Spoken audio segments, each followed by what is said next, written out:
lo siguiente, los hijos de Valeria ahora van a entregar un numerito, porque al terminar el evento se van a sortear 4 libros. Lo que pedimos es que por ahí aquellos que ya tengan el libro, le den la oportunidad a aquellos que no lo tienen, entonces no se agarre el numerito, ¿sí? Así como cuando los chicos quieran, pueden, antes de arrancar, entregar el numerito. Bueno, ¿cómo están? Bienvenidos, gracias por venir. En primer lugar, feliz año, que hace muy poquitos días llegó el 2024. Y bueno, gracias por venir hoy a la biblioteca. Bueno, Valeria, sos la estrella de la jornada, gracias por venir nuevamente a General Belgrano y obviamente querer presentar este libro que ahora lo vas a contar vos, yo no voy a decir nada, pero tanto éxito ha tenido no solo acá en Argentina y otros países latinoamericanos, sino que también en Estados Unidos, con muchos premios. Y bueno, la verdad que es un orgullo que vengas a presentar tu libro acá, agradecerte en nombre obviamente de la Municipalidad de General Belgrano y en nombre de toda la comunidad por venir a Belgrano, que es un lugar que ocupa una zona muy importante en tu corazón, lo sé, y también por presentar obviamente este libro, como decía, que es multipremiado y también da un mensaje muy importante para la comunidad latina, ¿no? Así que bueno, gracias. Bueno, se encuentra acá presente Estefanía, que es la encargada de la biblioteca, la deben conocer. Ahora le voy a pasar el micrófono para que diga alguna palabra.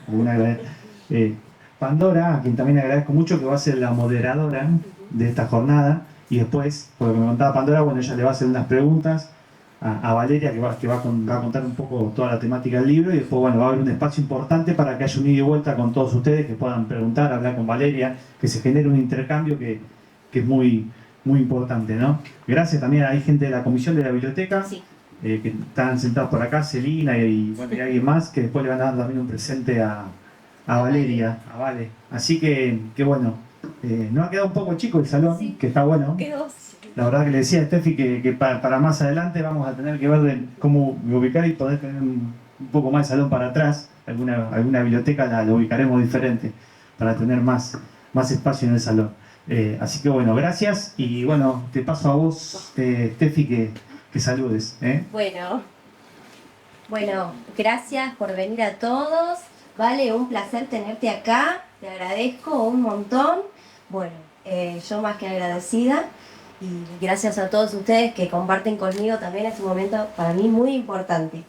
Así que bueno, gracias a la comisión como siempre por acompañarme, a los socios de la biblioteca y al personal. Muchísimas gracias.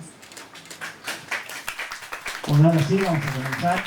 Vamos a pasar la palabra, el micrófono acá se escucha sin micrófono, pero por ahí para que no esfuercen la voz y por ahí quienes están más al fondo escuchen mejor, usamos el micrófono, ¿eh? Así que bueno, le paso que salga todo muy lindo y gracias por estar.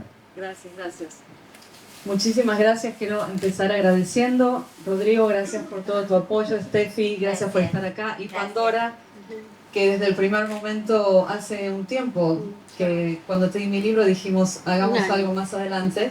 Y bueno, más adelante es hoy. Llegó. Sí, y quiero agradecerles a todos los que vinieron hoy. Sé que es un día de mucho calor, ¿no? Y agradecerles que hayan llegado, a mi familia que está presente. Vamos a hacer una competencia con mi madre a ver quién llora primera. Yo creo que me gana ella. Mi papá que está acá, mi marido Gonzalo, mis hijos Valentina y Tommy, que ya los conocieron, que anduvieron repartiendo números, Cacho, que lo veo allá atrás, y Berta, y mis profesoras, maestras de la escuela primaria que están presentes también aquí, Graciela, allá atrás, y Alicia, que era en su momento la directora del Colegio Hermanas, hace nada más algunos años. Así que muchas gracias y primero vamos a estar dialogando por aquí, hablando un poco con Pandora y luego nosotras le hacemos preguntas a ustedes. Así que prepárense.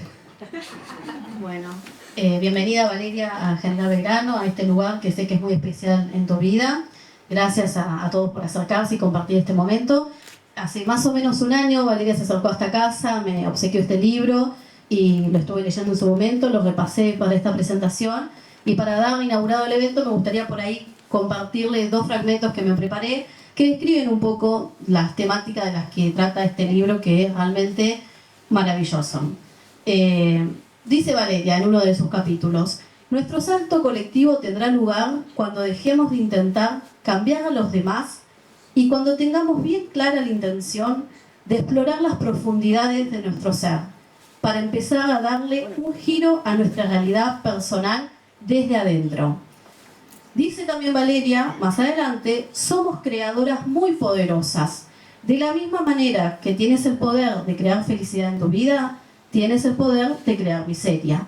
Cuando asumes la plena responsabilidad de tu vida, comprendes que puedes influir en todo lo que te ocurre, o que como mínimo puedes decidir cómo te sentirás y reaccionarás ante los acontecimientos. Cuando asumimos la plena responsabilidad, comprendemos que lo que se presenta en nuestras vidas, por muy traumático que pueda ser, es un peldaño para nuestro crecimiento personal. Podemos salir fortalecidas. Bueno, Valeria en su momento fue también una candidata de la sección Belgraneses por el Mundo, y ella en esa oportunidad me comentaba que más allá de que tuvo, si se quiere, una vida bastante plena y exitosa en la Argentina, allá en Estados Unidos se encontró con varios obstáculos. Nada le fue fácil y nada se le presentó de manera precipitada. Todo fue un continuo luchar. Y acá en este libro, que más adelante van a estar siendo sorteados 4 ejemplares, nos cuenta cómo fue ese proceso, cuáles fueron los principales obstáculos, las mayores enseñanzas, aprendizajes. Así que vamos a estar charlando de todo eso, pero vamos a empezar por el comienzo, y es preguntarte qué representa General Belgrano en tu vida, qué lugar ocupa este pueblo en tu desarrollo personal y profesional.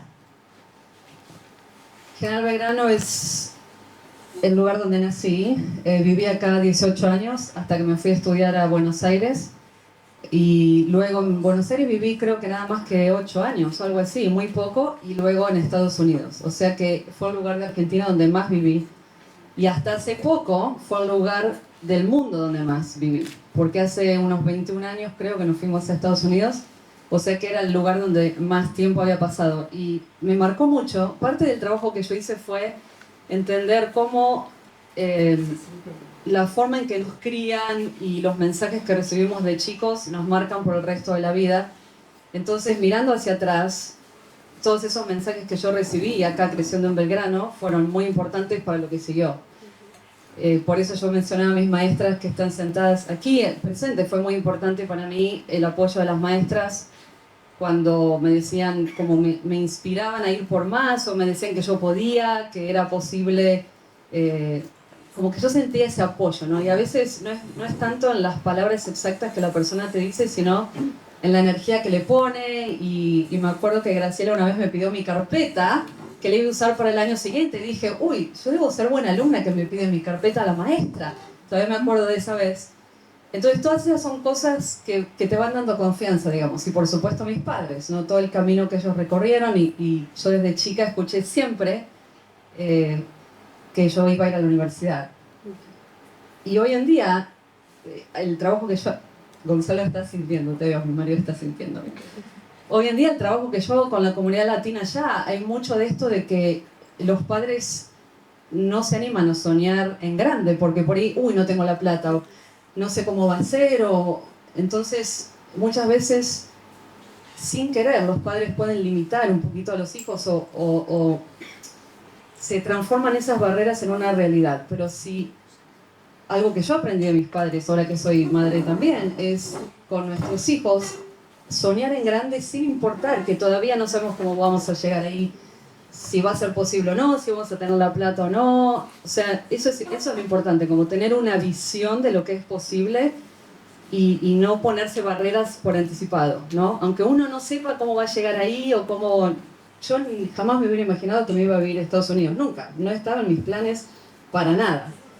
Y después Gonzalo cuenta esa parte de cómo lo decimos, pero no estaba en mis planes para nada. Entonces, la vida te va trayendo oportunidades y es importante cruzar esas puertas. Y toda mi niñez acá, crianza de mis padres, experiencias en la escuela, sobre todo la escuela de hermanas, fueron para mí pilares que en el momento en que esas puertas se abrieron, yo tenía como ese impulso de atravesarlas, sin ponerme a pensar demasiado, ¿no? ¿Podré, no podré? Claro, que miles de dudas, y eso surgió después, que podemos hablar un poco más, pero ese fue el impacto para mí, fue como el pilar y la base de mi vida, así que para mí es muy especial estar acá y muy contenta de estar presentando este trabajo, que empezó acá, diría yo.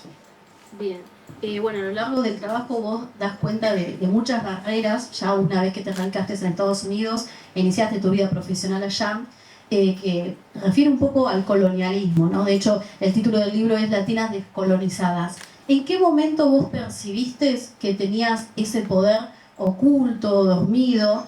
¿Cuándo fue que tal vez generaste en tu interior la posibilidad de empezar a tomar las riendas de tu vida también allá en Estados Unidos? Muy interesante esa pregunta porque nosotros llegamos en el 2002 a estudiar y estudiamos 2 años y luego empezamos a trabajar. Y desde el momento en que yo llegué a esa sala con todos esos estudiantes de todo el mundo, lo primero que sentí fue, ¿qué hago acá? ¿En qué me metí? Y pensaba, me graduaré, me bocharán, podré con esto. O sea, tenía todas esas voces en mi cabeza y me sentía totalmente fuera de lugar, ¿no? Y entonces me dediqué solamente a pasar tiempo con estudiantes que hablaban español. Hoy en día me doy cuenta lo limitante que fue eso, ¿no? Mis amigos eran todos, o hablaban portugués porque eran brasileros, o hablaban español. Y porque yo me sentía distinta, y me sentía distinta en el sentido de me sentía menos. Yo no me sentía capaz y demás. Pasaron 15 años, no 1, 2, 3, 4, 15 años, cuando me di cuenta, a través de un cierto trabajo que estaba haciendo en la comunidad latina, en general no había trabajado mucho con latinos, estaba en ambientes americanos, me di cuenta que otros latinos que venían de Colombia, o de Chile, o de México, incluso mucha diversidad racial dentro de la comunidad latina, me di cuenta que a pesar de toda esa diversidad, teníamos mucho en común. Y es que nos sentíamos inferiores en Estados Unidos, ¿no? Y para mí eso fue darme cuenta de 2 cosas pasaron. Una es esa, que empecé a mirar y digo, ¿cómo puede ser que trabajamos el triple que cualquier otro grupo aquí en este país y ganamos el mínimo? O sea, había un montón de evidencias que yo iba mirando ahí que decía, realmente nos tiramos abajo un montón, incluso competimos entre nosotros, tenemos esta mentalidad de escasez de que no hay suficientes oportunidades para todos. Y lo otro que pasó es que me tocó hacer un trabajo para el gobierno, para pedirle plata para un programa de emprendedores, y me tocó analizar los números de la comunidad latina en Estados Unidos. Y cuando vi esos números dije, yo no puedo creer que hace más de 15 años que vivo acá y nadie me dijo esto, porque claro, en los medios ves que los latinos somos ladrones, violadores, ilegales y todo esto que los medios y lo mismo las películas muchas veces, esos estereotipos. Y empecé a mirar y los números eran impactantes. Por ejemplo, si vos tomás el Producto Bruto Interno, que es lo que mide lo que un país produce, ¿no? Cada año, y tomás los latinos dentro de Estados Unidos, ¿no? Que somos ahora 60 millones, 20% de la población. Si vos tomás esos 60 millones de personas y calculás lo que nuestro trabajo aporta a la economía americana y decís, bueno, voy a crear un nuevo país, voy a agarrar todos estos latinos que están en Estados Unidos y voy a fundar un nuevo país, ese Producto Bruto Interno de esa comunidad latina en Estados Unidos nos transformaría en la 5ª potencia mundial. Hay 192 países, los latinos en Estados Unidos, de tener nuestro propio país, es decir, de ahora más somos nosotros, 5ª potencia mundial, y la 3ª de más alto crecimiento después de China e India. O sea, yo cuando vi eso y dije, entonces, ¿cómo nos creímos que somos menos? Somos los que impulsamos la economía americana, ¿no? Y ahí fue cuando eso me hizo un clic, mirar esos números y dije, ¿cómo es que no sabemos esto? ¿Cómo es que trabajamos tan duro y no nos valoran a veces ¿no? Y nos sentimos menos y nos sentimos inferiores cuando los números muestran una historia distinta y nadie habla de eso? Y ahí fue cuando este trabajo empezó. Bien. Bueno, también recuerdo que en una de las entrevistas que yo te hice, vos mencionás que dentro de la comunidad latina hay muchas divergencias, mucha falta de consenso. ¿Qué es lo que estaría necesitando, ya que decís que representan el 20% de la población de Estados Unidos?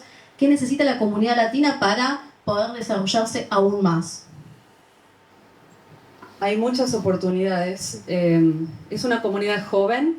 El 30% de los latinos en Estados Unidos son menores de 18 años. Entonces se espera que en las próximas décadas haya millones de latinos que estén incorporándose a la fuerza de trabajo, y todos estos números que yo compartí van a ser todavía más grandes. Entonces hay mucho de nuestra mentalidad que necesitamos cambiar, empezando por esto de sentirnos como inferiores, o que como que nuestra cultura en general, aprendí de todo esto, que en Latinoamérica se nos inculca mucho esto del trabajo duro trabajar duro, trabajar duro, trabajar duro, pero no pedir lo que necesitamos. Entonces pasa en Estados Unidos que hay otros grupos que ellos trabajan y piden más dinero, piden más oportunidades. Y nosotros, los latinos, nos empezamos a quedar atrás. Entonces hay un montón de cambio de mentalidad, ¿no? De animarse a hablar. A mí me pasaba, yo estaba en reuniones de trabajo con 12 personas y yo no me animaba ni a decir porque me voy a equivocar, o el acento me va a salir mal, o no me van a entender. Entonces hay muchas barreras en la cabeza, ¿no? Y pasaba que, claro, yo tenía una idea buenísima y no la decía. Y después venía este americano acá que la decía, que no había estudiado todo lo que yo estudié, no estaba tan... y la decía, y todo el mundo, ¡qué idea brillante! Y yo decía, ¿por qué no la dije? O sea, era así es. Y eso pasa caso tras caso tras caso, que trabajamos duro y en el momento de mostrar nuestro trabajo o de estar en ese espacio que es un poco incómodo, que bueno, sí, tenés acento, te ven distinto, lo que sea, si vos no hablas, alguien se lleva el premio del trabajo. Entonces, mucho de eso tiene que pasar, que la comunidad tiene que darse cuenta del poder que tenemos, de que eso de que somos inferiores es la mentira más grande que nos podemos haber creído en la historia de la humanidad, porque no tiene nada que... O sea, es una gran interferencia. Sí. Y darnos cuenta de eso y empezar a hablar mucho más, a traer ideas, a empujar nosotros el sistema y a hacernos nuestro lugar. Y siempre es difícil. Hace 21 años que estamos allá y cada vez que vas a un espacio donde hay muchos americanos y pocos inmigrantes, te sentís que no perteneces. Nos sigue pasando a nosotros, o sea, estamos ahí y te sentís sapo de pozo y decís, ¿qué hago acá? Y a veces esa cultura no te escucha mucho, ¿no? Si vos te quedás un poco en el molde, ellos avasallan y traen sus ideas, entonces te toca como que plantarte y tener una voz firme, y eso se desarrolla con mucha práctica, porque no es para nosotros natural, somos una cultura diferente, ¿no? Con mis hijos, por ejemplo, ellos empezaron el jardín a los 3, 4 años, y algo que hacen los chicos allá es llevan un juguete y se tienen que parar adelante de toda la clase, hablar de qué se trata ese juguete y describir el juguete. Entonces tenés en la sociedad americana chicos de 3, 4, 5 años que sin miedo se paran adelante de 30 personas y hablan y se expresan. Y eso es una gran diferencia. Entonces es como que para ellos es más natural levantar la mano. Sí, para nosotros es como que tenemos que romper esa barrera. Entonces está esa parte individual del trabajo que cada persona tiene que hacer para romper su sistema de creencias. Y la otra es la parte de nosotros como latinos ser muchos más unidos. Hoy en día mucha división, competencia, pensar que no hay suficientes oportunidades para todos, entonces como que codear al de al lado porque yo vengo primero y no hay una sola silla, el juego de las sillas más o menos, no te empujas así, se acabó la música, hay que sentarse rápido y no hay lugar, alguien queda afuera. Entonces esa es la mentalidad y falta mucha unión entre los latinos, darse cuenta, ¿no? de que nos podemos ver distintos y tal vez yo me veo súper blanca y alguien que viene de República Dominicana, tengo una gran amiga de República Dominicana que tiene mucha sangre afro, entonces es bien oscura. Y uno puede ver las diferencias o puede ver las similitudes. Y parte del progreso va a ser que los que tenemos el camino un poquito más recorrido ayudemos a los más jóvenes, uniéndonos. Eso es para que ellos accedan a la educación y demás. Bueno, muy bien, yo tengo muchas otras preguntas, pero vamos a dejar que pregunten ustedes. A ver, ¿quién quiere preguntar algo? Yo te empiezo con el nombre del libro. ¿A qué se debe y si tu abordaje tiene más que ver con lo femenino o hacia las mujeres? Sí, el libro se llama Latinas Descolonizadas. La verdad es que aplica a mucho más que latinos. Le puse ese nombre porque entrevisté a 55 mujeres, entonces me parecía como raro ponerle latinos descolonizados, no sé, me parecía, como eso, entrevisté a 55 mujeres, decidí ponerle ese nombre y después me di cuenta con las conferencias que hice y demás, que aplica a los hombres latinos, inmigrantes de otros lugares, incluso de Asia, que se encuentran hoy en día en Estados Unidos, gente de Latinoamérica que leyó el libro que aplica algunas cosas para ellos también. O sea, la base de todo esto es los que en algún momento nos sentimos menos o inferior a otros, romper con esas estructuras mentales porque es una ilusión, no es real. Y quien se sintió inferior en general viene de países colonizados, que tienen todos estos temas sistémicos, ¿no? De pobreza sistémica, todas estas dificultades, falta de acceso, y también quien es inmigrante en general. Entonces, aplica a mucho más que mujeres latinas. Gracias por la pregunta. ¿Quién más se anima en esta tarde de calor? Valeria, yo reitero, Ana. Ana, sí. Sí, y era una de los fragmentos que leí. Vos comentás que te comunicás por teléfono y que creo que era distinto cuando era personal. Sí, sí, muy bueno eso, Ana. Ana, que bueno. Con tu cabello rubio, con tu Sí. blanca, Sí, bueno, Ana, gracias por estar aquí. Ana, a través del coro también me abrió la cabeza desde el día que fui a Europa con el coro y cambió mi perspectiva de que había mucho más en el mundo de lo que conocía. Sí, es una historia que cuando empecé a trabajar en el Citibank, estaba recién llegada y había una persona que estaba coordinando los proyectos y era todo por teléfono. Y yo con mi acento, o sea, mi jefa me sentó ahí, esto es típico, ¿eh? Te sientan ahí a hacer el trabajo y no te explican qué tenés que hacer. Arréglatelas. Y mi jefa tuvo una operación, una cirugía y desapareció, y yo, una semana en el trabajo, me sentó a mí con este grupo de personas a hablar de un proyecto que yo no tenía ni idea de qué se trataba, no entendía lo que hablaban porque iban rapidísimo, y yo con mi acento ahí parecía que quería arrancar y no arrancaba nunca. Entonces, Natalie, todavía me acuerdo de su nombre, la chica que estaba, yo nunca la vi cara a cara hasta ese momento, estaba en el teléfono todo, y me empezó a tratar súper mal, como que yo quería decir algo, y me decía, no se te entiende lo que decís, o no se entiende lo que querés decir, o como que me cortaba, yo me sentía como avergonzada, me sentía como que cada vez que yo decía algo, ella, como dicen acá, me ponía una tapa. Y decidí cambiarlo, y me presenté a trabajar, me puse la mejor ropa que tenía, y averigüé dónde se sentaba Natalie. Y la fui a buscar en persona, como a ver qué pasa acá, ¿no? Y me le aparecí en la oficina y le dije, hola Natalie, yo soy Valeria. Y cuando me vio, que me veo así, me quedó clarísimo que ella pensaba que yo me iba a ver con el estereotipo de cómo se ve un latino. Y en Estados Unidos hay una gran incidencia de México, entonces de nativos, ¿no? De nativos y un poco de afro también, pero por supuesto que ella se imaginó que yo iba a ser peticita y más morocha. Es el estereotipo que tenía. Y la boca se le abrió tanto que la mandíbula le tocó el piso, más o menos. Y se quedó helada. Y no podía creer, yo me di cuenta, y enseguida me dijo, bueno, vamos a almorzar un día de estos. Nunca fui a almorzar.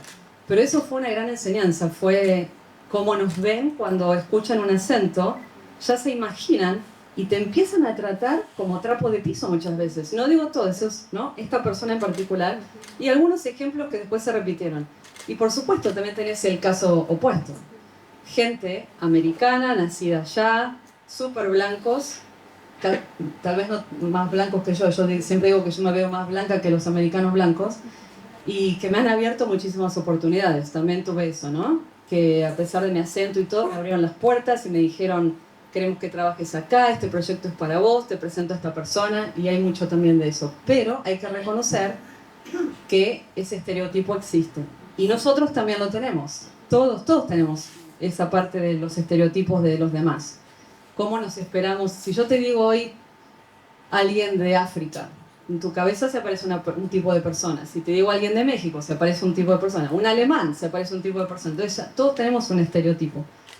Y entonces me quedó claro que estaba muy marcado eso y era algo para trabajar. Y ese día fue cuando fue una gran enseñanza para mí, ¿no? Y creo que desde ese día no me dejé poner más el pie encima. Porque ahí me di cuenta, claro, no lo hacen a propósito, es mucha historia que todavía no se sanó de nuestros países, mucha división, mucha lucha, muchas cosas que todavía no están sanadas y que hacen que las personas actúen de cierta forma. Y bueno, después cuando te conocen, incluso humanamente y demás, el trato es diferente. Pero vos querés decir que si vos hubieses tenido un poco de tez más oscura, el trato hubiera sido diferente igual. Yo creo que sí. No, En ese no te hubieran caso dado la particular. oportunidad de demostrar que sabías que podías ocupar. Sí, mira, yo te puedo contar mi experiencia, yo creo que hubiera sido distinto, y cuando entrevisté a todas estas mujeres que entrevisté, una de las cosas que más me marcaron de escribir este libro fue aprender de las experiencias de las afrolatinas, que son mujeres latinas que tienen sangre afro, algún porcentaje de sangre afro, o sea, se ven de piel más oscura. Amigas de toda la vida que yo tenía en Estados Unidos, más de 10 años de amistad, que me decían, pasé por esto, pasé por esto, pasé por esto. Y yo ahí me di cuenta de que porque me veo así, yo tenía menos barreras. Es una realidad. Quien se ve más blanco tiene menos barreras. Y quien se ve de una tez más oscura tiene más barreras. Hemos tenido casos de compañeros de la universidad nuestros que eran también afroamericanos y la policía los paraba todo el tiempo. Chicos que estaban en la universidad con nosotros haciendo un programa de graduación, de graduados, ¿no? En negocios, en una muy buena universidad, la policía los paraba todo el tiempo porque se veían como se veían. Entonces, eso existe, y la realidad es que las personas como yo, y a mí me ha pasado, que me veo más blanca, las barreras son menos. Sí. También. Hola. Hola. También están, una de ellas ahora está en Boston, Ajá. pero la primera vez que fue a Estados Unidos, que fue con una empresa de niñeras, de buscar, también, como su tez es más blanca que la mía y tiene ojos claros, siempre le decían que no parecía latina, Claro. que parecía europea, italiana. Sí. Entonces, pero sí, esa, Sí. naturalmente lo decían, porque no parecía latina. No. Sí, a mí me dicen francesa. Sí. No pueden asociar. Y a mí tal vez eso me dolió, ¿ves? De la comunidad latina de allá. Traer mi trabajo fue y sigue siendo difícil, porque la comunidad no me ve como latina. Y cuando yo hablo español me preguntan, ¿a dónde aprendiste a hablar español tan bien? Y no entienden, ¿no? Entonces, eso es una barrera para mi trabajo, porque me enfrento dentro de la comunidad latina misma con que yo no me veo como latina, y como que me miran y no entienden y analizan, y quién es esta que escribió este libro, y es una realidad, sí.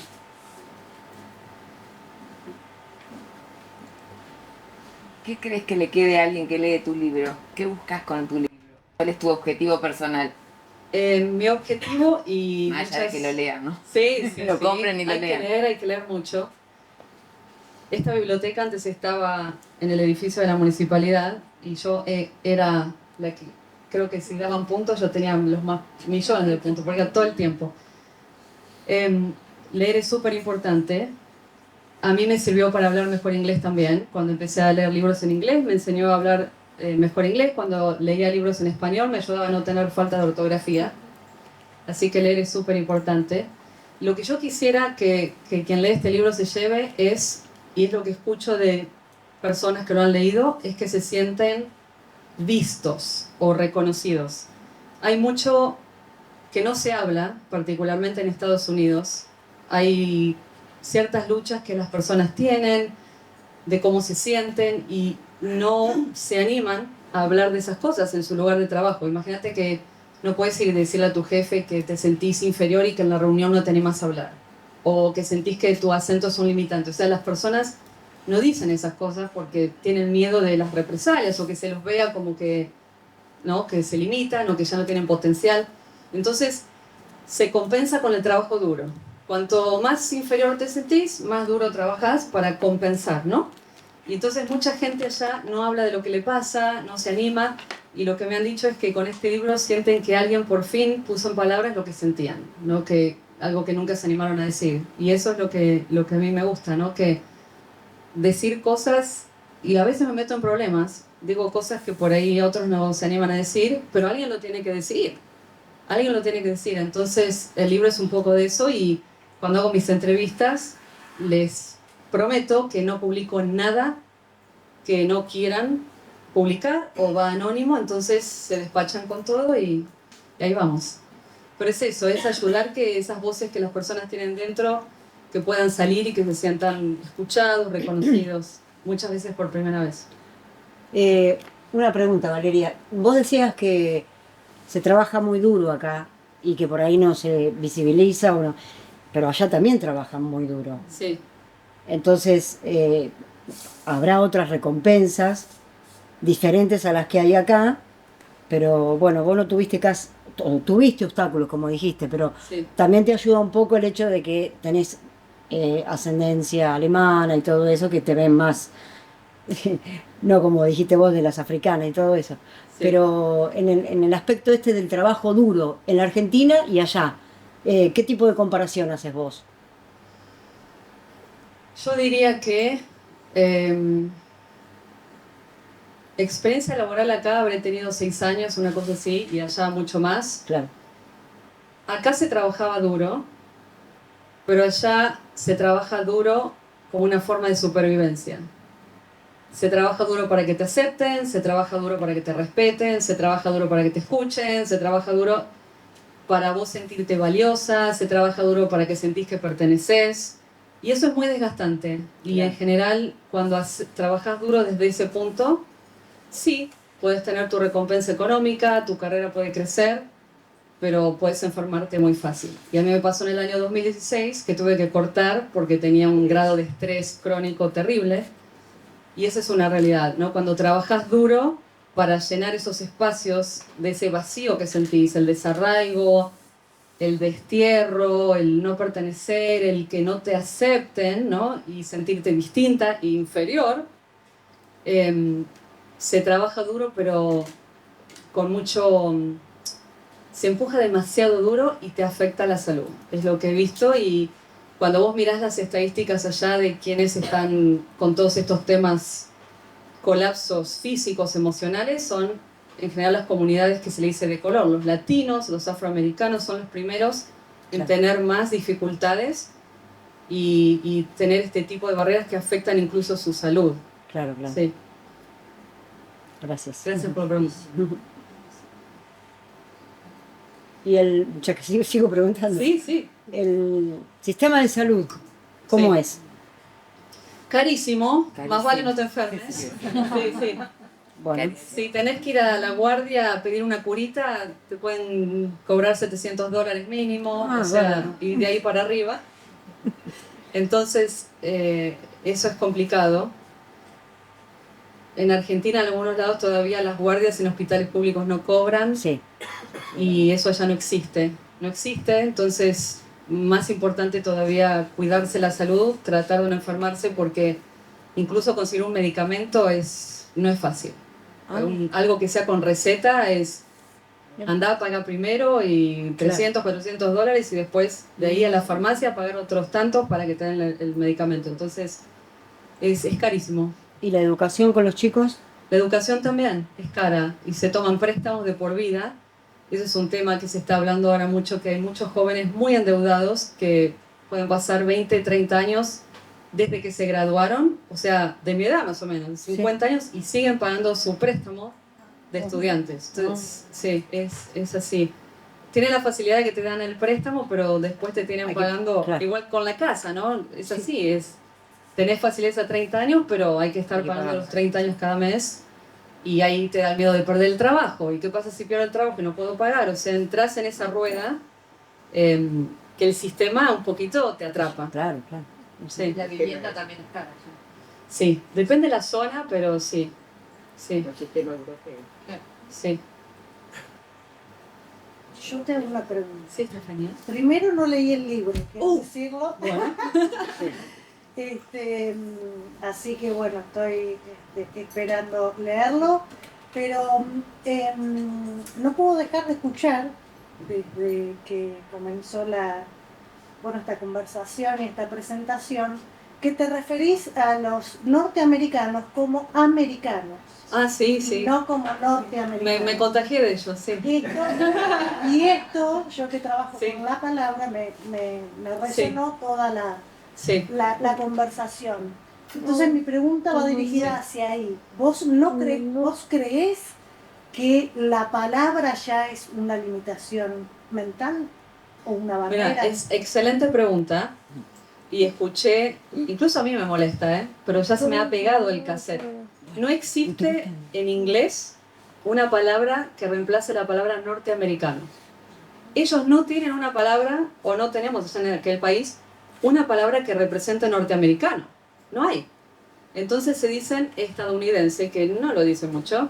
Tampoco creo que haya algo que sea estadounidense. Americano es la palabra que se usa. Sí. Sin embargo, Sí. voy a seguir con esto, somos todos americanos. Exactamente. Entonces, Sí. esto me está haciendo ruido. Mirá, me estoy acordando, gracias por decirlo, me estoy acordando una vez que íbamos en el avión y un chico norteamericano, gracias por puntualizarlo, estaba llenando su papel de la visa y puso americano y nosotros, mirá, este puso americano y nos reíamos de él. Que- Claro, pero decís, ¿cómo pone americano? O sea, qué ridículo. Pero ¿sabés qué se te pega? Se te pega porque allá, y creo que si vas a mi libro, no sé, ahora no me acuerdo, me tendría que fijar. Voy a tener que hacer la edición 2, que diga norteamericano. Pero se te pega y es una cosa que agradezco a la vida que mis hijos tienen esta parte de ser multicultural, porque hay mucho allá que no se ve, como que se ve en las películas, se ve en las Olimpiadas. El norteamericano es muy patriota, muy ama su país, pero con fanatismo, diría yo. Entonces, muchas veces eso hace que vacacionen en su país, que no salgan de Estados Unidos. Y mucho de lo que ocurre es ahí. Entonces, no conocen el mundo. Por ahí le preguntaba dónde está Argentina. Alguien me dijo una vez al lado de Inglaterra. Argentina queda al lado de Inglaterra. Ahí en el agua, en algún lugar, no sé, flotando. No entendí esa parte. Me quedé como que no entendía. Y hay mucho de eso, ¿no? Y que es una carencia de una perspectiva más global, que es una gran oportunidad. ¿Por qué es una gran oportunidad? Porque los latinos que estamos allá, que vamos a ser el 30% del país en el 2060, somos quienes tenemos que traer esa perspectiva, quienes tenemos que abrir las fronteras para que haya negocios con los países latinoamericanos, quienes seamos los que creemos oportunidades globales, ¿no? Hoy en día por ahí hablas español y te miran mal. Allá hay gente que no quiere que se hable otra cosa que no sea el inglés, no entendiendo que cuanto más idiomas hable un país, más abierto al mundo está y más posibilidades tiene. Entonces existe eso. Pero gracias, no voy a decir más americano, ¿eh? Me quedó claro. No, pero es verdad. si ¿Sabés qué? nosotros Hasta decimos... yo me reía de eso, medio me choqué porque dije, si yo me acabo de reír de ese chico hace unos pocos años y ahora lo estoy haciendo yo. Pero bueno, sí. Pero si nosotros decimos que somos americanos, está correcto también. Es correcto. Claro. Es Lo que correcto. pasa es que América, el continente, no es solamente de los norteamericanos. Exactamente. Y digo esto y nada más, porque no olvidemos que la palabra es la que crea la realidad. Sí, Entonces, totalmente. Totalmente. Cómo nos comunicamos, Sí. y qué palabras utilizamos para hacerlo. Pero Sí.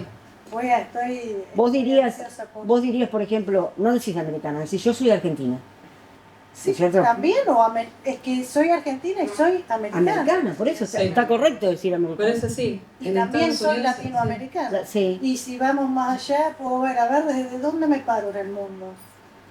sí. Exacto, sí. Me acuerdo Porque de si la me anécdota. paro al revés, Sí. Norteamérica está Sí. al sur. La realidad es, Sí, con Sí. el norte del sur. Me La acuerdo de realidad- anécdota. ¿te acordás? Sí. Tiene que ver con esto también, Sí. con la limitación mental Sí. del lenguaje, me parece. Sí.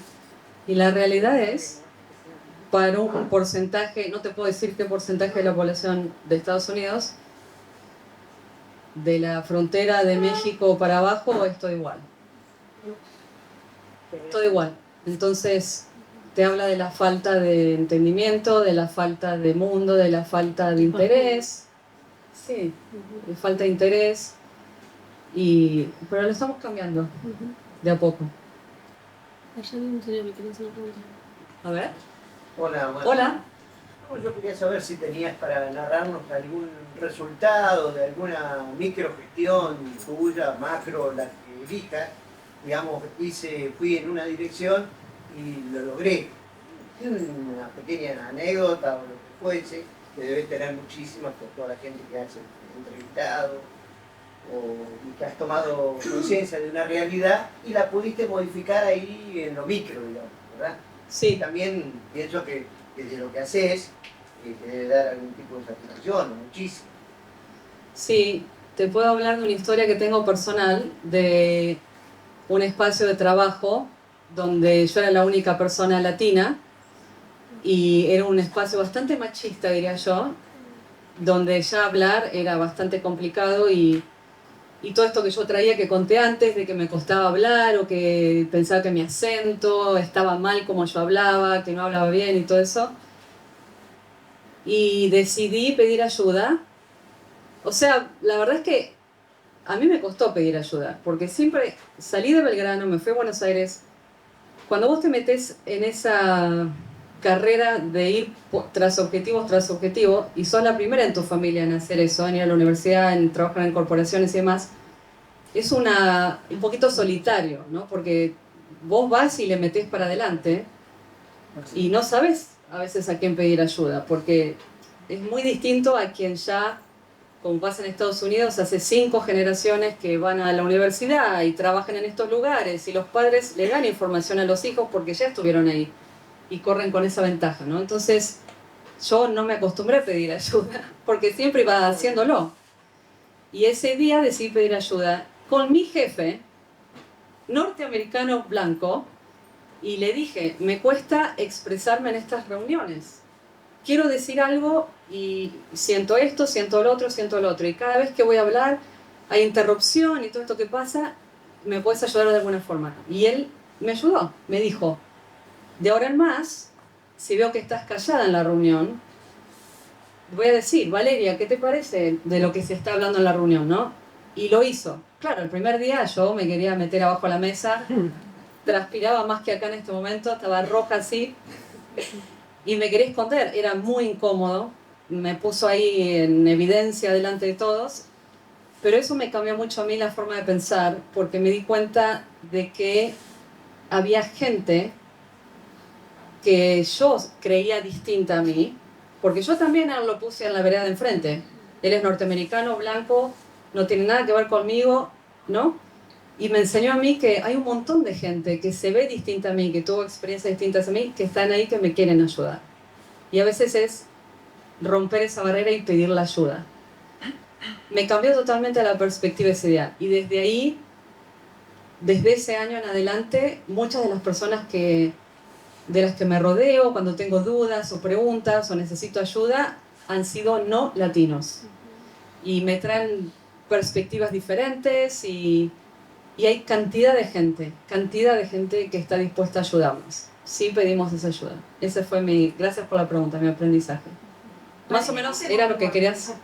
¿Eh? ¿Quién te motivó a escribir el libro? ¿Quién me motivó? Sí. ¿Cómo surgió? El COVID me motivó. Tenía tiempo.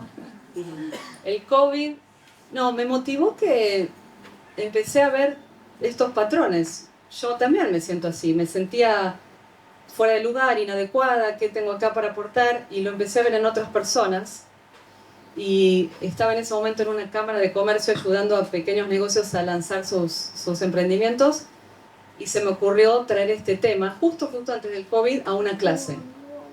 Y empezamos a hablar de este tema. Y fue como que la clase anterior había sido de redes sociales y conseguir plata para tu negocio. Y después vine yo y planteé eso y fue como que se destapó la olla. Empezaron a decir, se paró uno, hablaba, había como pasión entre esos latinos que estaban ahí. Y ahí dije, acá hay algo acá en estos temas que necesitan ser hablados, la gente necesita escuchar y hablar, porque se me paró uno y impresionante el señor. Se empezó a hablar de toda la colonización y todo, de las formas de pensar y se paró otro y fue como, ese día me marcó y dije, acá hay algo y estaría bueno escribirlo. Pero lo empecé más como un hobby, empecé más como hablando con gente. Voy a entrevistar a tal y tal y tal y a ver qué me dicen de esto. Y así empezó. Y después di con un programa en una universidad de allá, en Georgetown se llama, que tenían un programa para autores que iban a escribir su libro por primera vez. Y ahí es cuando me inserté en ese programa. No lo tenía muy pensado el libro, pero empecé con entrevistas, como con curiosidad. ¿Qué es este tema? ¿Qué es lo que dice la gente? Y ahí dije, qué bueno hablar de esto, que es algo que sirve. ¿Lo hiciste solo en español? Primero lo escribí en inglés y después al español para que Cacho y Beba, que están ahí, lo pudieran leer. Y el segundo libro que estoy ahora escribiendo es en español. directamente al español y después se va a traducir al inglés, el proceso opuesto. Sí. Y Valeria. Ya que hablaste del segundo libro, ¿cómo conseguiste que Editorial Planeta esté de acuerdo en editarlo? Eso fue una historia interesante. Una amiga estaba en Barcelona y yo le dije, yo quería traducir el libro en inglés con alguien. Al final lo traduje yo, como dije recién, pero yo quería traducirlo con una editorial. Y le conté a esta amiga y le dije, quisiera agarrar este libro que escribí en inglés y dárselo a una editorial que ellos traduzcan al español y listo. Y ella pasó por el edificio de Editorial Planeta y estaba en Barcelona y sacó una foto y me dijo, me hizo pensar en vos. Me mandó esa foto por el WhatsApp. Esto es para que vean que las casualidades no existen. No hay coincidencias. No son casualidades, son causalidades. Y ahí me mandó esa foto y me metí en el LinkedIn a mirar, a ver quién trabaja en Editorial Planeta en Estados Unidos. Y encontré a un señor que se llama Cristóbal Pera, que es español, y le mandé un mensaje y le dije, tengo un libro en inglés que quisiera traducir al español. ¿Le interesa? Y me pidió el PDF por email y se lo mandé. Y a las 3 semanas le dije, ¿lo leyó? ¿Qué pasó? Ay, no tuve tiempo. Bueno, lo voy a leer. Bien. A la semana me contacta y me dice, nos podemos reunir, quiero hablar. Bueno, ahí fui a la reunión y me dijo, mira, en Editorial Planeta lo que hacemos nosotros con los autores que tienen 20 libros, sí te tomo un libro ya hecho, pero lo que hacemos con autores que están empezando es, trabajamos con ellos en el proceso de crear el libro. Me dijo, ¿estarías abierta a la posibilidad de hacer un segundo libro con Editorial Planeta? Le dije, sí. Y ahí empezó el tema del contrato, fue un proceso distinto, me pidieron primero la tabla de contenidos. Este libro fue más escrito con lo que se fue dando, se armó, con lo que estaban, las personas me contaban y demás. El segundo libro ya me pidieron cómo lo vas a escribir, cuáles son los capítulos, qué vas a decir dentro de cada capítulo. Fue mucho más desafiante el proceso, porque tenía que pensar por anticipado de qué iba a escribir. Así surgió. Allá hay Ah, Cos, mi amiga Cos. A ver, ojo con lo que preguntas. No. No, quería primero decir que para mí, que te conozco hace más de siglos, de años, creo que siempre fuiste alguien que tuviste como un camino muy claro. De chica estabas como siempre enfocada, digamos, me parece, nunca te vi perdida, digamos, como que siempre tenías un norte, y eso me parece que se refleja en cómo sos, en lo que se soy. Y la pregunta es, ¿cómo te ves ahora de acá a 10 años? No tengo ni idea. No sé, te juro que no sé. Porque si yo miro mi vida 10 años atrás, era muy distinta. Ni me imaginé que... Primero, jamás me hubiera imaginado que me iba a ir a Estados Unidos. Cuando decidimos irnos a estudiar, pensé que volvía. Después jamás me imaginé que iba a tener 2 hijos, nacidos allá, norteamericanos. Nacidos allá, criar hijos allá, que es como... Mi hija lo va a entender esto, un experimento. Siempre digo, criar hijos allá es un experimento para nosotros. O sea, nosotros no fuimos a la universidad allá. Mandar a un hijo allá a la universidad es todo un proceso que siempre sentís que estás tarde con todo. Había que hacer esto hace 6 meses. Uy, todo empieza con mucha organización. Y no sé, no tengo ni idea dónde voy a estar en 10 años. Pero como mis hijos ya van a tener como 26 y 25... me imagino que estaré un poco allá, un poco acá y no sé. Si sigo escribiendo libros, Dios dirá, y Dios dirá cómo sigue el resto también. Lo que no me veo es trabajando como loca como cuando tenía 20 años. Eso ya me parece que ya fue. Pero es como que ahora, en ese momento es verdad, yo tenía todo muy claro. Quiero estudiar esto, quiero hacer aquello. Y llegó un momento en el 2016 cuando tuve ese colapso de ese estrés que tuve y tuve que dejar de trabajar, que ahí me di cuenta que no lo podía hacer igual. Y ahí es cuando, de ahí en más, fue todo impredecible.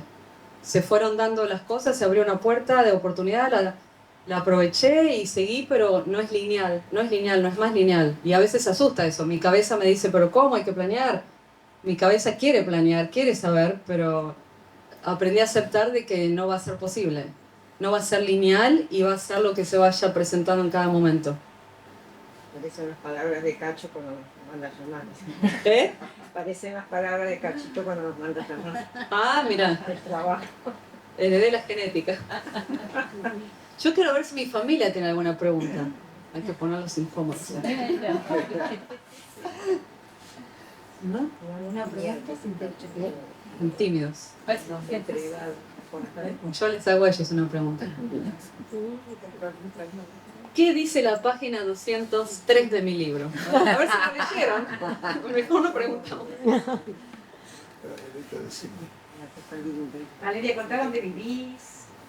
Vivimos en New Jersey, a más o menos 45 minutos de Manhattan. Estamos en una zona que no hay mucho edificio, es medio suburbio. Estamos cerca de un parque, entonces es como una reserva ecológica más que un parque. Entonces en nuestro patio a veces hay un coyote, un oso negro, víboras, ¿qué más tenemos? Ardillas, zorros. Qué lindo. Sí, ciervos también. Y la verdad que después de tantos años allá te cansa el frío. Ahora tenemos que volver y parece que va a nevar y decís, la nieve, el frío, 10 grados bajo cero, lo que sea. Pero bueno, es una bendición y hay que aprovechar las oportunidades. Y extrañar la ¿Extrañan de allá? ¿Tus hijos qué extrañan de allá cuando vienen acá a Belgrano de vacaciones? ¿Qué extrañan de Estados Unidos mis hijos? ¿O La qué es lo que les escuela. parece raro? Extrañan la escuela ellos porque les encanta ir a la escuela. ¿Qué es lo que les parece raro? ¿No? ¿Qué es lo que nosotros tenemos naturalizado? Y Mirá lo que te voy a contar. Lo que a mis hijos les encanta es que hay perros sueltos en la calle. Porque allá no hay perros sueltos y tenés que ir con el perro atado con la cadena y eso. Y nosotros tenemos un perro que lo dejamos en el canil y cada vez que venimos acá lo extrañamos a Lío, se llama Lío por Lío Messi, y lo extrañamos a Lío. Entonces lo que hacemos es, nos dedicamos a ir por las calles en Belgrano tocando todos los perros que encontramos. Hasta que te muerda uno. Hasta que me muerda, bueno, espero que no. Mis hijos son amansadores de perros, ellos. Y entonces, eso es una de las cosas, ¿no? Que yo jamás me imaginé que me iban a gustar los perros primero y menos que iba a estar por Argentina tocando todo perro callejero. Y en fin. Pero bueno, creo que mis hijos... ¿Ustedes quieren decir algo de qué es lo que les gusta? ¿Eh? ¿Qué les gusta de Argentina? La familia, La comida. el helado, el fútbol. La comida la comemos allá también, milanesas, todo eso hacemos allá. Fútbol juegan allá también. Lo único que no hay son los perros en la calle. ¿Y vos extrañás el modo de vivir argentino? Sí. Sí, pero en nuestra casa, mi marido es de Rosario, del interior también. En nuestra casa la cultura es esta cultura argentina y la vivimos. Es más, los obligamos a nuestros hijos a hablar español, que a veces se me enojaron con eso. Está bien. Menos cuando se pelean. Sí, cuando se pelean en inglés y es divertido. ¿Y tienen amigos argentinos? Tenemos amigos de todos lados, sí. Al principio, como ya decía, nos juntamos solo con gente, yo sobre todo con gente que solo hablaba español porque no me animaba ni... No entendía lo que me hablaban en inglés muy rápido todo y con el tiempo abrimos horizontes y ahí una cosa que nos dimos cuenta cuando se celebraron los 20 años de la graduación de nuestro programa en la universidad fue que llegamos ahí y todos esos que yo no les hablaba porque les tenía miedo, no sé, me parecían re macanudos. Claro. Entonces yo me acercaba y me presentaba de vuelta y le decía, lamento no haberte hablado hace 20 años, pero me caes re bien, ¿no? Sos re macanudo. Pero entonces eso es real, pero con el tiempo te vas abriendo porque algo que estoy estudiando en mi segundo libro es la cultura de la mente y la cultura del corazón. Como que en Estados Unidos y en otros ciertos países es mucho la cultura de la mente, la productividad, el trabajo, los números, la bolsa, ¿no? Todo eso. Y nosotros venimos de la cultura del corazón, más del colectivo, de la familia, ¿no? Lo sentimental. Todo. Lo sentimental, Sí, sí. El que te importe el otro, de preguntarle cómo estás cuando, ¿no? Y entonces eso se extraña, la cultura del corazón allá. Y es algo que terminas conectando con gente que viene de culturas del corazón. Y eso incluye, tengo amigas de la India, he tenido amigas japonesas también, o sea, gente que viene de culturas más que conectan con los valores. Sí, sí. Sí. Perfecto, bueno, si no hay más... Ah, allá, ¿cómo no? Yo iba a preguntar si tenía una pregunta. ¿Qué consejo le darías a alguien como que se siente medio inseguro, le tiene miedo a hacer lo que quiere? Mira, muy buena pregunta. Y te voy a compartir algo que yo sigo usando conmigo cuando tengo estas por ahí oportunidades que te dan miedo o que sentís que no tenés la confianza. Primero cambio mi diálogo interno. No dejo que esa voz, incluso lo trabajamos con nuestros hijos, ¿no? Cuando van a jugar un partido de fútbol, que por ahí los nervios de me va a salir mal o voy a perder la pelota, no. Hay que reprogramar la forma en que te hablas, la voz interna, ¿viste? Decirte yo puedo hacerlo, yo puedo, yo tengo la habilidad, yo soy capaz, ¿no? Y decirte a vos mismo eso. Eso es súper importante, ¿no? Que vos te hables de la forma que te gustaría que te hablen. Y si te imaginas que tenés un coach que te está apuntalando para que te vaya súper bien, ¿qué te diría ese coach? No te va a decir, cuidado con equivocarte, que si metes la pata, te va a decir, vos podés hacerlo, vos practicaste, hiciste todo esto, te va a ir bien, confía en vos. Eso, número uno, ¿no?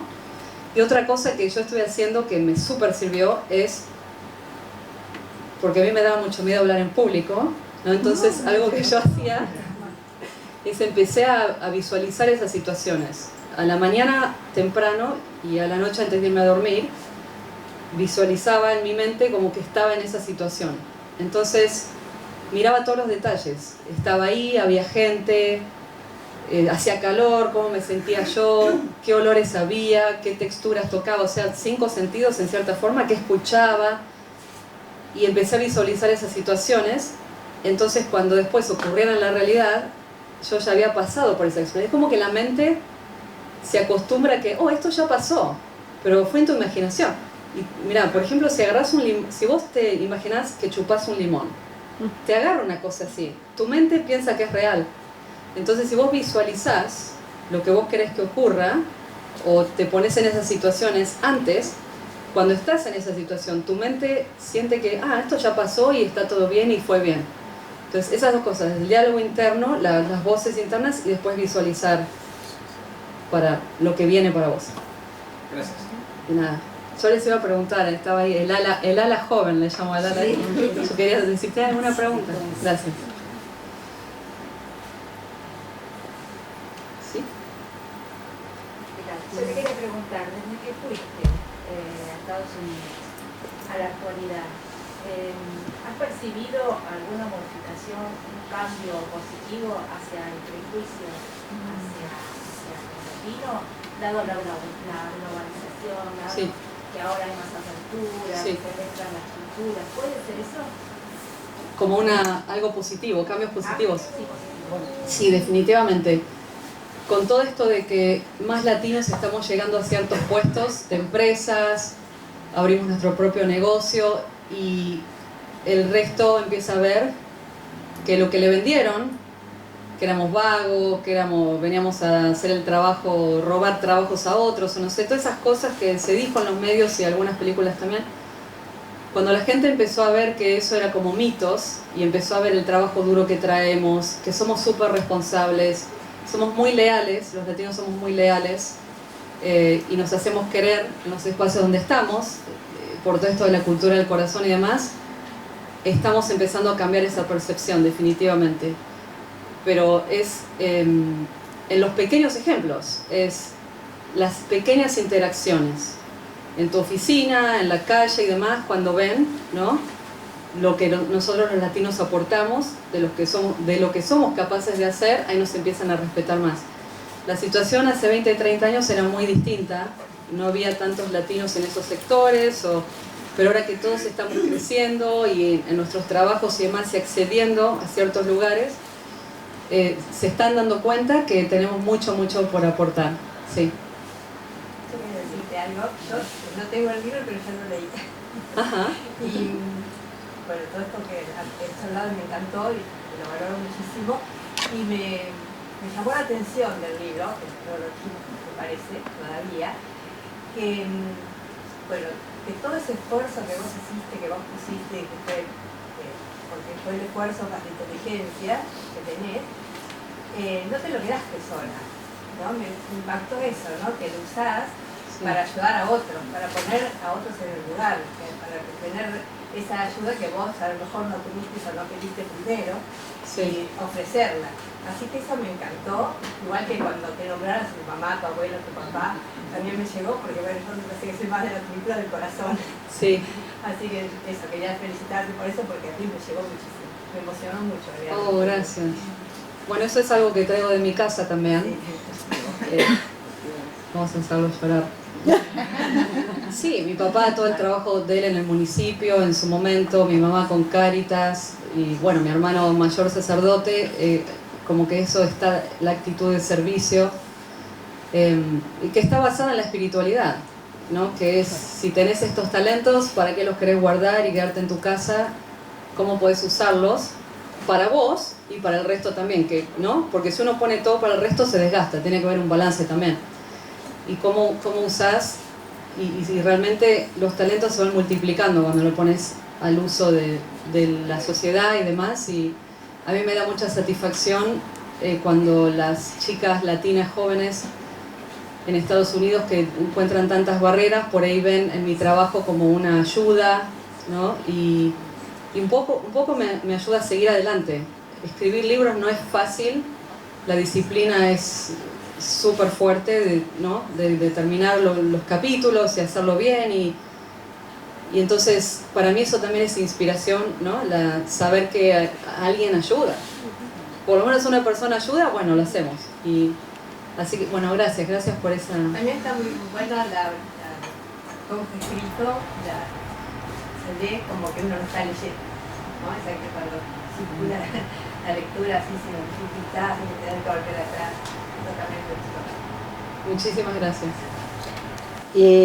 En retrospectiva, ¿volverías a hacer tu viaje pensándolo ahora? Qué buena pregunta. Tu vida... Creo que me arrepentí 1.000.000 de veces ya, pero bueno, mi marido sabe eso. Irme del país y todo eso. Sí. Miles de veces me lo pregunté. ¿Qué pasa si? ¿Qué pasa si? ¿Qué pasa si hubiera hecho esto distinto? ¿Dónde estaría hoy? A veces, incluso con mis hijos, digo, ¿cómo serían ellos, su personalidad, claro, si fueran criados en Argentina y no allá? No lo voy a saber, creo yo, pero es como que ahí ya crucé el puente. Y si miro mucho para atrás, prefiero mirar para adelante. Pero sí, pero me lo planteo, Sí, me lo planteo, y muchas veces digo, bueno, me lo planteo más que nada como qué aprendí de esto. Claro. Y a veces cuando me cuesta, por ejemplo, no sé, terminar el segundo libro, ¿no? Es decir, ay, qué difícil, me faltan escribir 3 capítulos, y es como la recta final de una maratón. Miro hacia atrás y digo, bueno, ya escribí un libro, ya lo hice antes. ¿Qué otra cosa hice que me parecía imposible? Ir a la universidad. ¿Qué otra cosa hice que me parecía imposible? Ir a la universidad en Estados Unidos, que pensé que me iban a bochar el día que pisé. Entonces miro eso ahí, y eso como que me da esa confianza de decir, pero esto yo ya lo pude hacer antes, entonces ahora puedo. Ahí sí miro para atrás. Claro. Pero cuando me da melancolía y eso, uy. Y bueno, es la parte sentimental. Sí. ¿Y es difícil ingresar ahora? ¿Ingresar? ¿Ingresar a Estados Unidos? ¿Ahora? Sí. Ahora como... la situación está complicada, o sea, ingresar ya era complicado cuando fuimos nosotros. Fue el año 2002, justo después de las Torres Gemelas. Claro. Había mucho escrutinio, no te daban la visa, nos costó muchísimo que nos dieran la visa, fueron años de mucho sacrificio. Hoy en día hay mucha inmigración de países latinoamericanos que están pasando por muchos desastres, inclusive Venezuela, sí, y están llegando un poquito, digamos que la estructura no está tan preparada para darles un espacio, un trabajo, un lugar, y el sistema está como... no está listo el sistema, y se está viendo un poquito la falta de preparación para recibir a esos inmigrantes. Claro. Lo que eso genera muchas veces es en la población norteamericana blanca, ¿no? Los que no son inmigrantes, los que no son latinos, genera como poquito de resentimiento a veces, es la realidad. Sí. Y entonces ahí está en el gobierno, tienen que movilizar un poco las cosas para darle trabajo a esas personas y un espacio para dormir, porque se están viendo incluso en Nueva York muchas personas en situación de calle, Mirá. familias con chicos y demás, y algunos vienen de Los otros homeless. países. Sí. ¿Hubo alguna diferencia entre la administración Trump y Biden? Sí. ¿Hubo algún cambio positivo? Yo diría, cada gobierno tiene, y yo soy independiente, así que puedo opinar de los dos, cada gobierno tiene su librito, digamos, los republicanos y los demócratas, y en eso hay como ciertas pautas de cómo manejar la economía, cómo manejar el tema de inmigración, los temas de salud, y cada uno de esos partidos tienen como visiones hasta contrapuestas en algunos. Qué sé yo, la verdad es que yo te puedo decir de mi experiencia personal, cada vez que trabajé duro y supe conectar con gente, con esto de la cultura del corazón, como decía, pedirle ayuda a mi jefe, no importaba cuál fuera el gobierno de turno, trabajé, hice lo que tenía que hacer, se abrieron las oportunidades y ni siquiera te puedo decir en tal año estaba tal gobierno, porque no, para mí era mi entorno, la gente que estaba ahí para apoyar, mi trabajo del día a día, mi familia, y te digo, lo del gobierno lo veo más como, cuando yo miro los gobiernos de turno y demás, miro qué están creando para que haya más unión entre las personas, para que Estados Unidos se abra más al mundo, para que todo esto de que las mentalidades, los estereotipos hacia ciertas personas se derrumben. ¿El gobierno fomenta los estereotipos contra los latinos o está ayudando a sanar todo eso para que de una vez nos unamos? Ese tipo de cosas miro yo. Claro. Pero estoy mucho más enfocada en mi pequeño mundo y cómo sacar adelante de todo, que la familia, que el trabajo, que el libro y sí, lógico. que el perro y No, demás. que el perro. No, porque justamente el otro día salió un posteo en la frontera que habían encontrado pasaportes tirados y encontraron hasta una tarjeta SUBE argentina. Ah, mira. ¿Alguien sabe de eso? ¿Alguien lo leyó, lo vio? No. La única que lo vi soy yo. Nos enteramos hoy. Hace días. Una foto. Una tarjeta SUBE entre varios pasaportes. O sea que cruzó un argentino. Sí. Bueno, mira, sí. Yo te puedo decir esto. En mi libro, yo conocí a una persona que... Ay, gracias. Conocí a una persona que tenía su negocio, 3 hijos, súper trabajadora, impresionante. Y hablando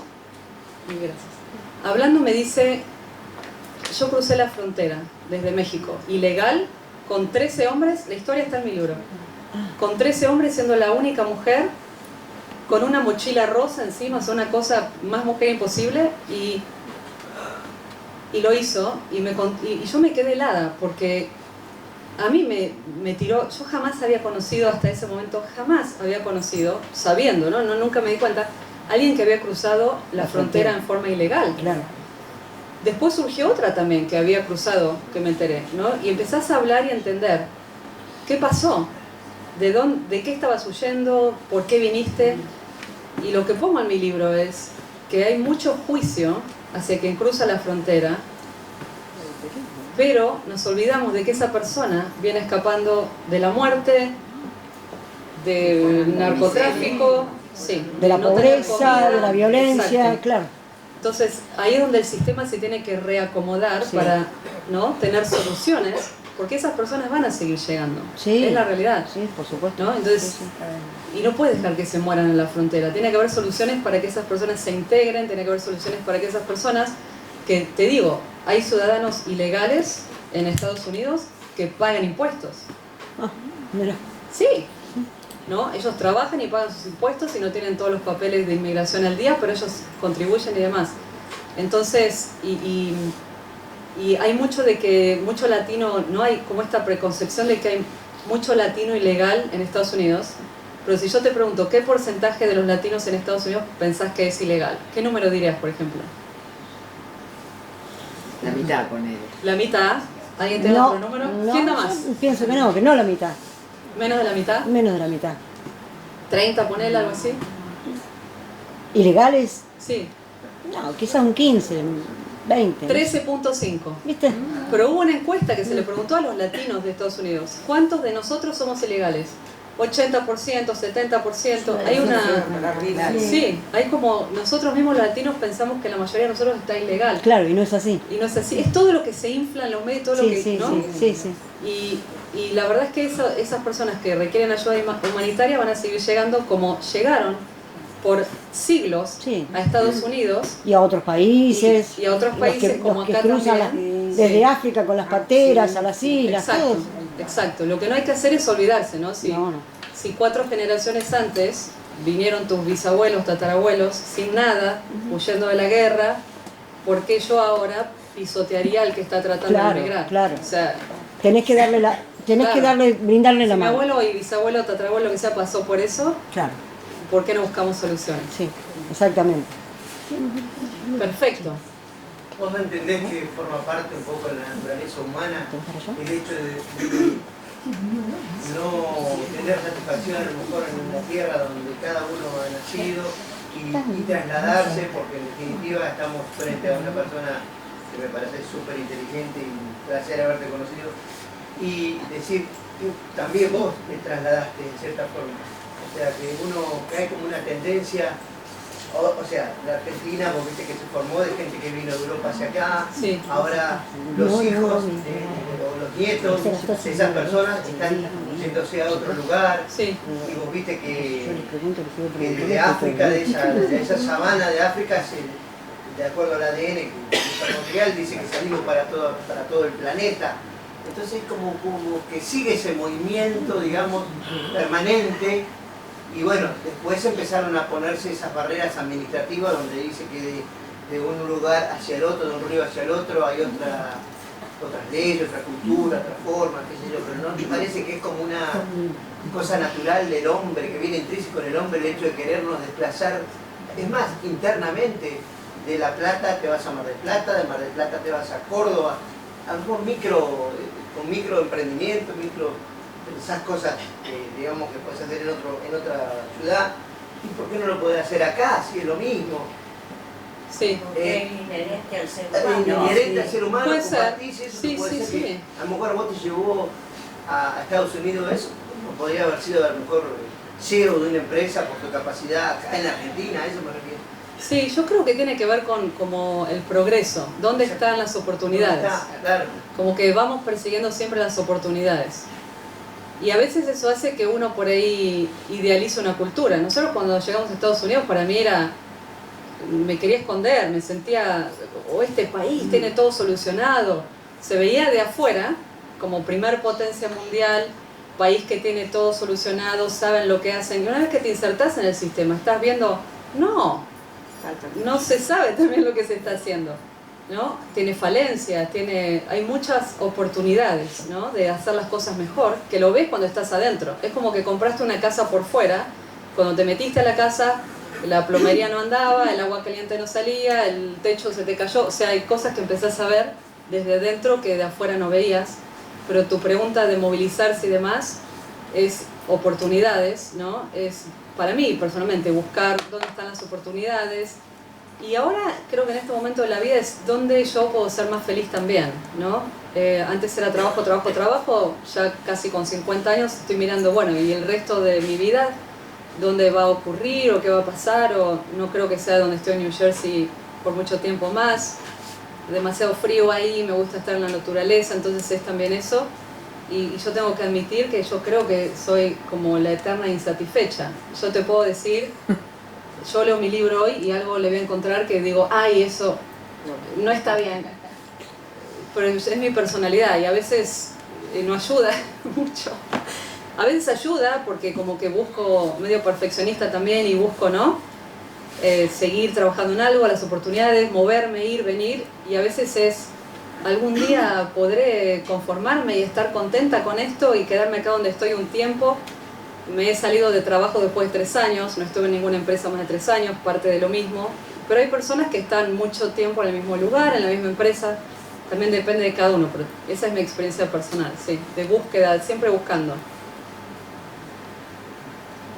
Aparte de sentirte esa discriminación por ser latina, ¿Lo sentiste también por tu género, por ser mujer, o en Estados Unidos se le dan las mismas igualdad de posibilidades al hombre que a la mujer? Acá no. Ay, no sé, sí. Acá en nuestro país no.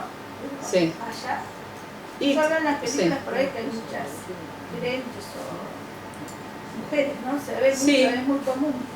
Acá de a poco hemos ganado lugar, pero nos ha costado errores. Sí. Por eso te pregunto allá también. Sí, como que históricamente, y esto me lo contó un profesor argentino, de hecho, que trabaja allá, cuando yo quería entender por qué Estados Unidos se desarrolló tanto y el resto de las Américas quedamos con todos estos problemas estructurales y de pobreza, ¿no? Y por qué son dos sociedades, económicamente más que nada, ¿por qué tan marcados si se descubrieron a la misma vez? ¿No? Entonces me metí a estudiar un poco de eso, y una de las cosas que aprendí de la historia es que el movimiento femenino en Estados Unidos tiene más años, empezó antes. Las mujeres se empezaron a organizar hace aproximadamente 100 años y empezaron a hacer voces de influencia en sus familias, con sus maridos, con sus hijos varones y demás, de que la mujer tenía que tener un rol más importante. Y a través de eso fue que la mujer logró el voto femenino, se logró en Estados Unidos antes que en el resto de los países latinoamericanos. Y otra cosa que me decía este profesor que me pareció súper interesante es que si vos mirás las estructuras de poder de Latinoamérica, tenés el gobierno, la religión, la estructura, todo lo que es agrícola, ¿no? el trabajo de la tierra, y el otro me lo estoy olvidando en este momento. Pero en ninguna de esas estructuras de poder la mujer tenía una presencia fuerte, históricamente en nuestros países. Si vas al gobierno, mayoría de hombres, y sigue pasando, no se ve. Si vas a la religión, si miras la religión, el rol del hombre y el de la mujer en la religión. Si vas a las estructuras agrícolas, ¿no? El trabajo de la tierra, todas las sociedades rurales, y ahí se ve la gran diferencia. Entonces es como que se está viendo un progreso, pero tal vez en Estados Unidos, como esas mujeres se empezaron a reunir y que también tiene un poquito de la influencia religiosa, porque allá hay más protestantismo, que tiene una perspectiva un poco distinta. Las mujeres incluso en algunas iglesias protestantes son ministras, son como, ¿no? Pastoras, ministras y demás. Entonces todo eso, todo influye. Pero sí hay machismo, para tu pregunta, el machismo todavía está, porque la mente todavía está atrasada, no sé, el cerebro como que no nos cuesta actualizar, y entonces el machismo existe, pero ahora se empezó a medir. Las empresas empezaron a tener, bueno, en nuestro directorio y en nuestros ejecutivos necesitamos 50% de mujeres, hoy tenemos 25%. ¿Qué vamos a hacer para subir esos números? Y eso es, en los últimos años, sobre todo en los últimos 10 años más o menos, se vio un montón de ese avance. Y se está midiendo, se mide. Estábamos acá, ahora estamos acá. ¿Qué cambió? ¿Cuántas mujeres más trajimos a estos puestos? Y si todavía no estamos trayendo tantas como quisiéramos, ¿qué vamos a hacer para atraer a esas mujeres? Y cuando vos mirás las universidades en Estados Unidos, creo que ahora un poquito arriba del 50-52% de los estudiantes son mujeres. Somos mayoría en las universidades. Entonces, ¿por qué eso no se refleja en los trabajos, en los lugares de poder y toma de decisiones y liderazgo? Y eso es lo que se está midiendo para cambiar. Pero que hay machismo, hay machismo. Excepto en mi casa. En mi casa no hay machismo.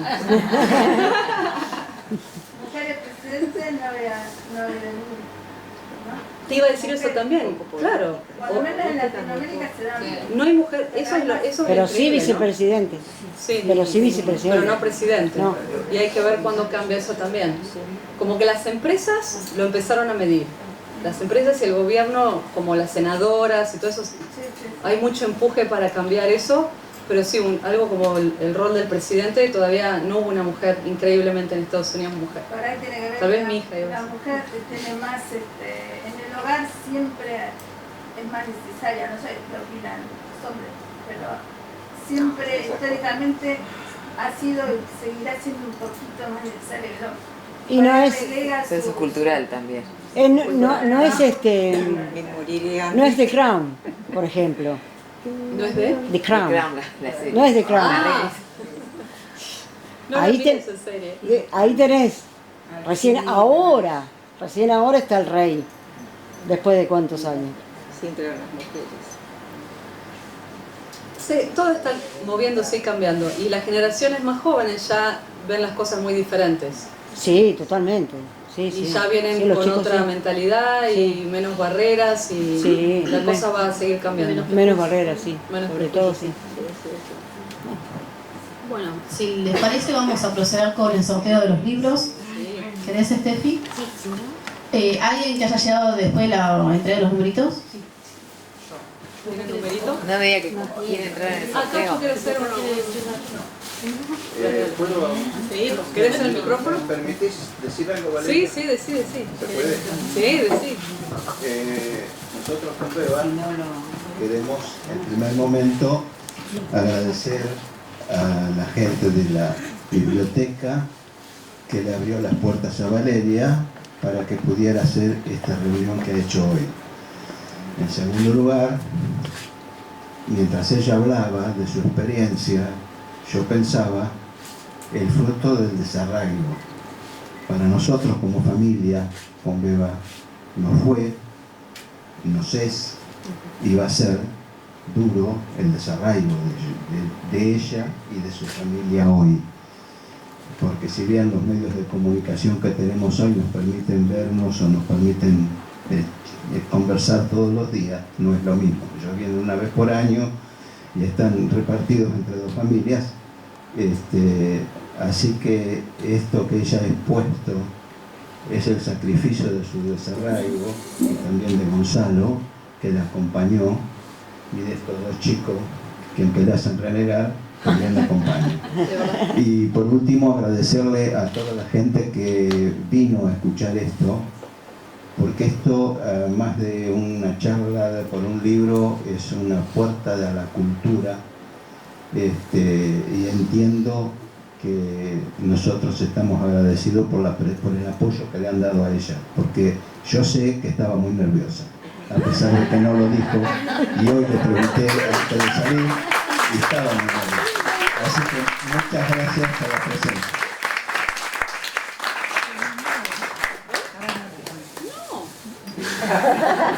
Bueno, vamos a sortear entonces. No, porque lo visualicé.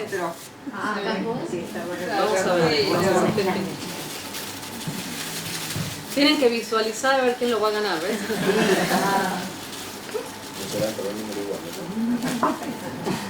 19. 19. Yo. La primera vez en mi vida, en 54 años, que me gano algo.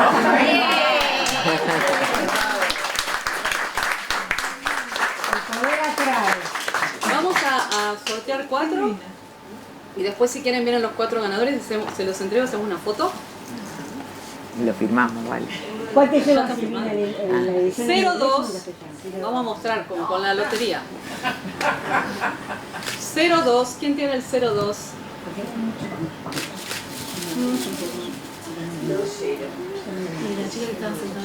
¿Vos, Norma? ¿2 ceros? Ah, 20. 11. Sonia.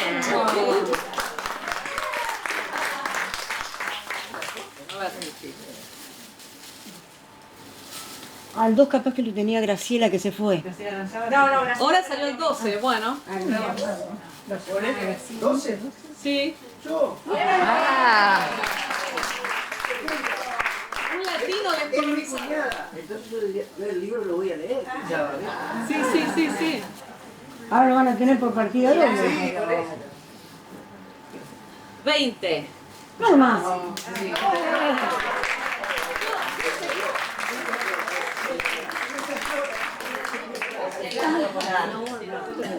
Bolsa.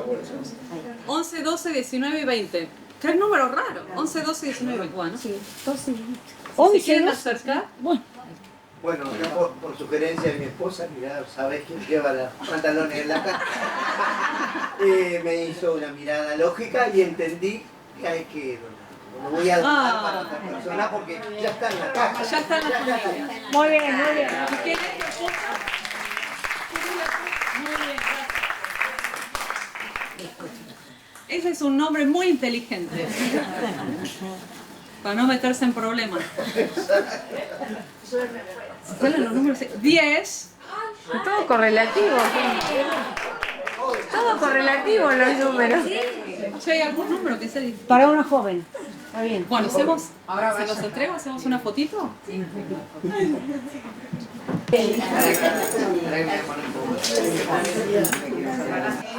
Quiero pedir un aplauso muy fuerte para Estefanía y el equipo de la biblioteca, Rodrigo, el equipo de cultura y Sandora.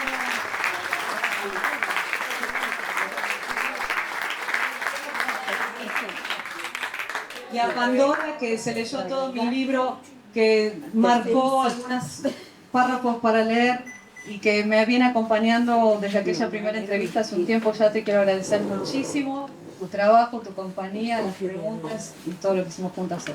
Muy gracias.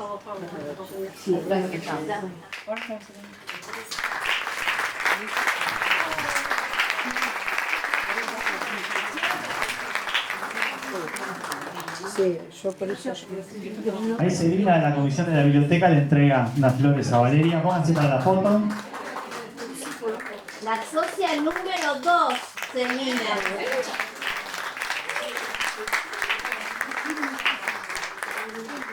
Y ahora se vienen las fotos y las firma el libro, ¿no? ¿Sería? Ya están firmados. Autógrafos.